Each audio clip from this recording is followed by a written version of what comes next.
Hello everybody, it's about 6:30 here in Tucson, actually Marana, Arizona.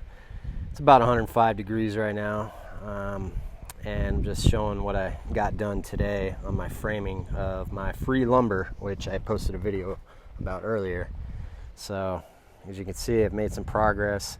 Still all kinds of lumber here to go through and see what I can use before I go buy some wood. But there's my little workstation. So just wanted to give you a quick tour of my garden and just show you all the things that I've built with free wood. That pallet wall, there's what we call the oasis back there, and that of course those are all from a construction site. This little structure, shade structure, super basic. I got a couple little hoop houses here that have pallet bases. All the wood at the base of these is pallets, and it's not anchored in the ground or anything. And we've had like a lot of crazy wind storms already, and nothing's happened. So they're being held in just fine. Over here I have basil that I started like a few weeks ago. So that basil is one of the few crops you can grow out here at this time of year and actually start at this time of year. It would be crazy to try to start anything else.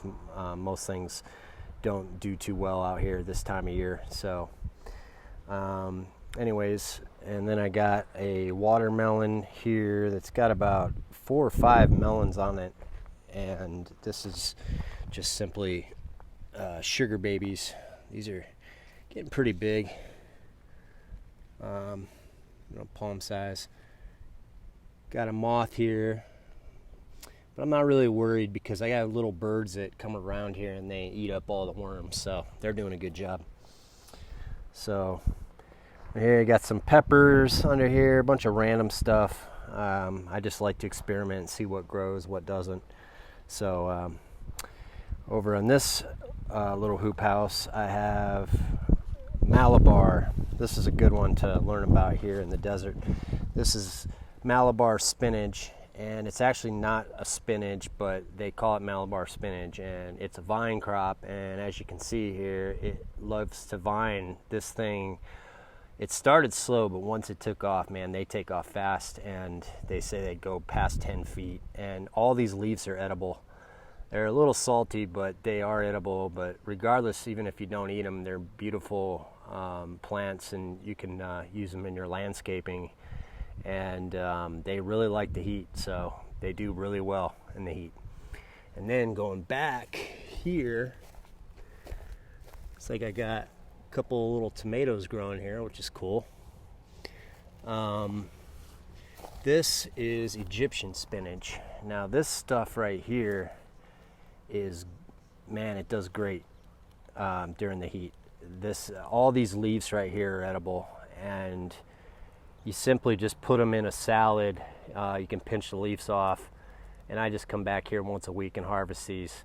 And pinch the leaves off, and you can just eat them. And nutritionally, they beat regular spinach on almost every measurable nutrient. And they love the heat. They are slimy if you cook them, so I don't recommend cooking them. Or if you do cook them, there's recipes specifically for cooking Egyptian spinach. But anyways, Egyptian spinach is one of the staple greens that I will grow this time of year outside, because I know it does so well, and it's really easy to grow once it's hot. But it loves hot weather. It does not like cold weather at all. So got a bunch of it, and last week I harvested close to a pound. So that's what we got going on here. And then on the other side here, I have all of my zucchinis and squashes and everything else. So, all this, once again, pallets, more pallets. Got some more basil. I'm gonna come back here and show you the oasis, which was made with pallets. Got more basil here. I got a moringa tree. And this is the little oasis. I said simple, but just pallets, that's it. Didn't cost me much of anything. Had a nice tarp up here, nice shade cloth, I should say. And then got a letter from the HOA saying that I'm not allowed to have it without filling out some form, so we got to do that. And just yet another reason why living in an HOA sucks, but not for long. So you see I had it all set up nice, painted it and everything, but yeah, I had to take it down for now. And then over here, another structure made with pallets.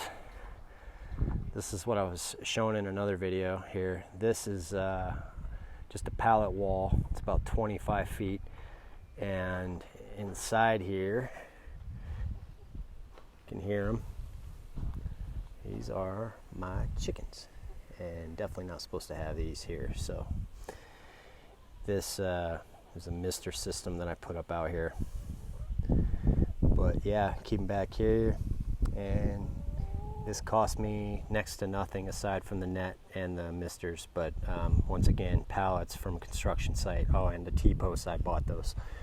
But made a pallet wall here for my dogs to have a run on the other side of my garden here, so they don't come over here and ruin my garden. But anyways, that's a tour of the backyard and all the stuff you can do with free lumber. So all right, hope everybody's having a good weekend, and we'll see you soon.